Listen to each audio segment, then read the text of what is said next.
गुरुर्ब्रह्मा गुरुर्विष्णु गुरुदेवो महेश्वरः गुरुर्साक्षात् परब्रह्म तस्मै श्री गुरुवे नमः।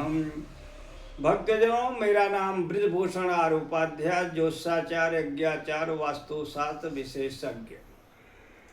भक्तजनों, आज के वीडियो का नाम है देव ऋषि नारद जी। देव ऋषि नारद जी पूर्व जन्म में दासी पुत्र थे।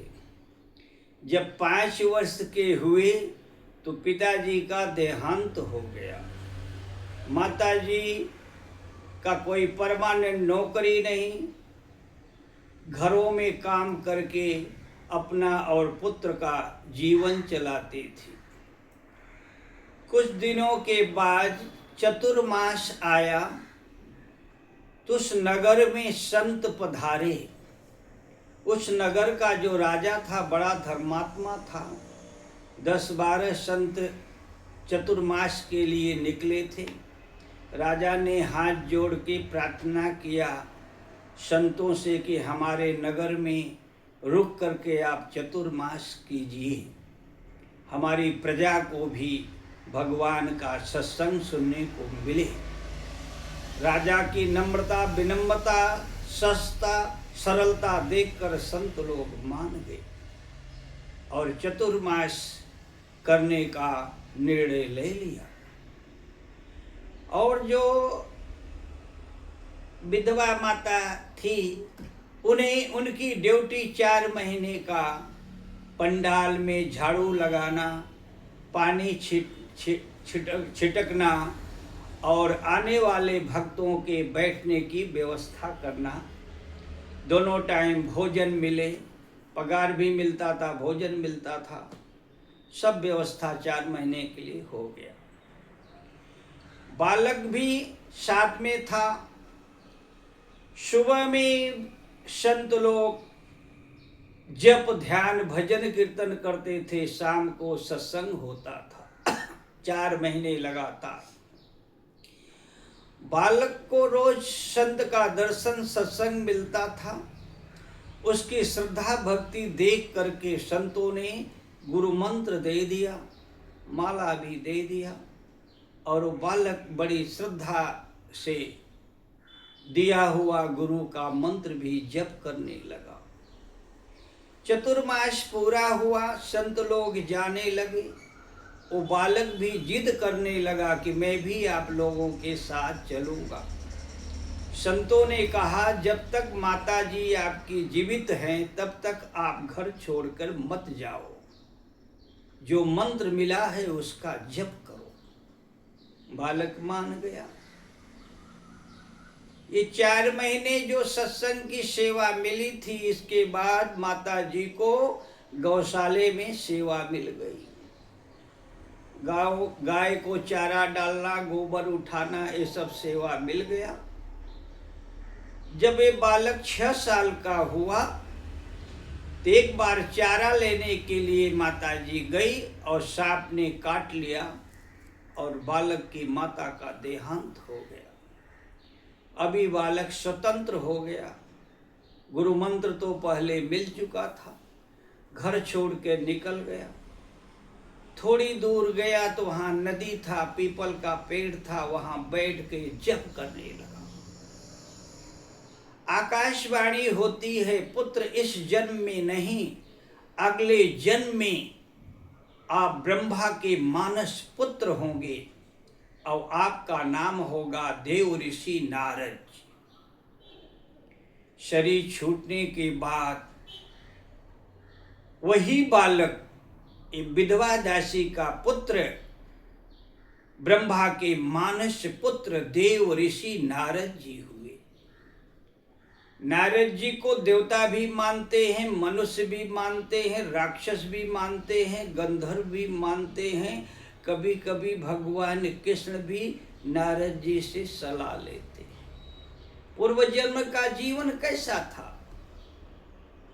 दासी पुत्र थे, लेकिन संतों का दर्शन, सत्संग मिल गया। दीक्षा मिल गया और देव ऋषि नारद जी बन गए। भगवान नारायण ने चतुश्लोकी भागवत पहली बार ब्रह्मा जी को सुनाया।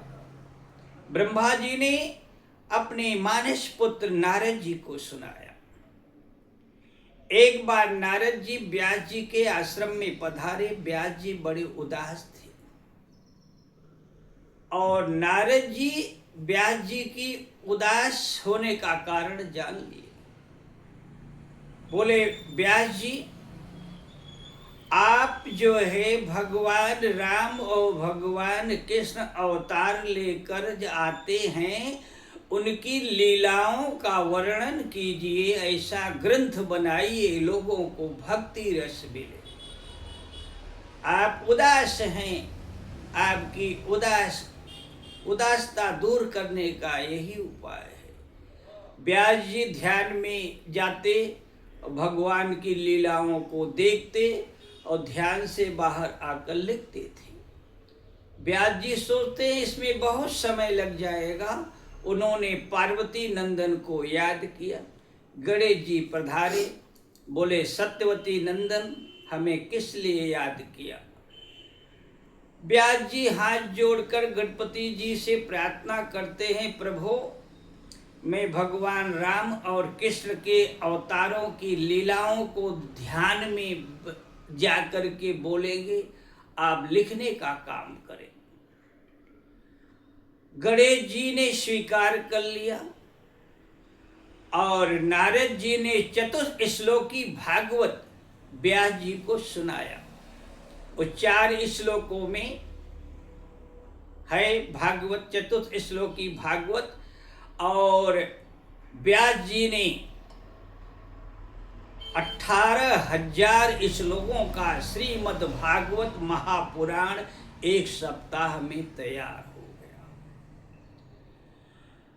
नारद जी की कृपा से, नारद जी के उपदेश से, भगवान गणेश जी की कृपा सहयोग से और व्यास जी की कृपा से 18,000 श्लोक 1 सप्ताह में तैयार हो गया।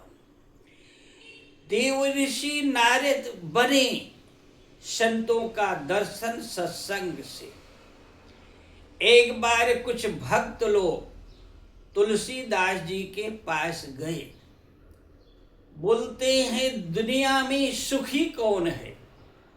तुलसीदास कहते हैं, धनहीन कहे धनवान सुखी, धनवान कहे सुख राजा को भारी, राजा कहे महाराज सुखी, महाराज कहे सुख इंद्र को भारी, इंद्र कहे चतुरानन सुखी, चतुरानन कहे सुख विष्णु को भारी, तुलसी दास बिचारी कहे हरि भक्ति बिना सब लोग दुखारी।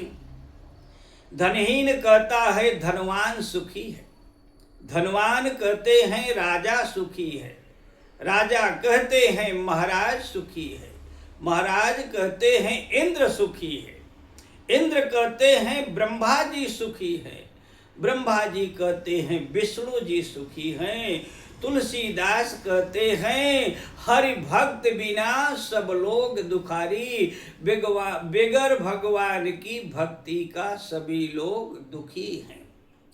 कलयुग में शिव राम नाम, भगवान नाम के जप से ही जीवात्मा का कल्याण होगा। नाम जपत मंगल दिश दसहूं, नाम जप करने से 10 दिशाएं मंगल होती हैं। जग में सुंदर हैं 2 नाम, चाहे कृष्ण कहो या राम, बोलो राम राम राम, बोलो श्याम श्याम श्याम, जय श्री राम।